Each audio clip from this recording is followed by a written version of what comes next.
Hi friends, today I'm going to present the topic Historical Views of Abnormal Behavior. Our historical efforts to understand abnormal psychology include both humor and tragedy. In this chapter, we will highlight some views of psychopathology and some of the treatments administered from ancient times to the 21st century.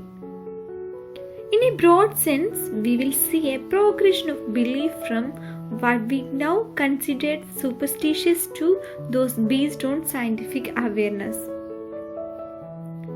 The course of this evolution has at times been marked by periods of advancement or unique individual contributions, followed by long years of inactivity or unproductive backward steps. We all know human life appeared on earth some 3 million or more years ago. So, written records extend back only a few thousand years. Thus, our knowledge of our early ancestors is limited.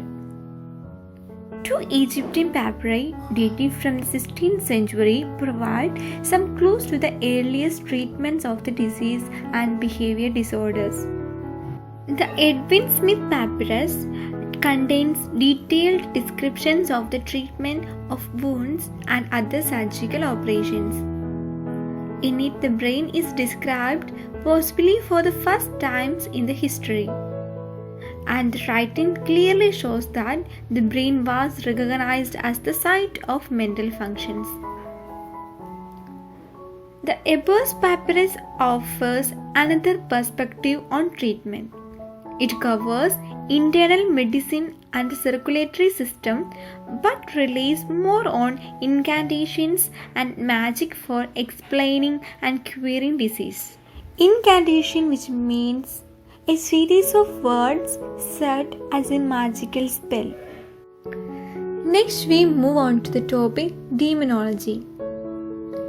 Reference to the abnormal behavior in early writings show that Chinese, Egyptians, Hebrews, and Greeks often attributed such behavior to a demon or god who had taken possession of a person.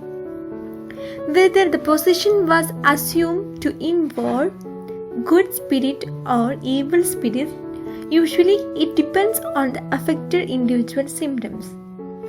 If a person's speech or behavior appeared to have a religious or mystical significance, it was usually thought that he or she was possessed by a good spirit or god. Such people were often treated with respect, for people believed they had supernatural powers. Most possessions, however, it considered to be the work of an angry god or an evil spirit, particularly when a person became excited or overactive and engaged in behavior contrary to the religious teaching. Among the ancient Hebrews, for example, such possessions were thought to represent the wrath or punishment of God. The primary type of treatment for demonic possessions was exorcism, which included various techniques for casting an evil spirit out of an affected person. These techniques varied but typically included magic, prayer, incantation, novice making.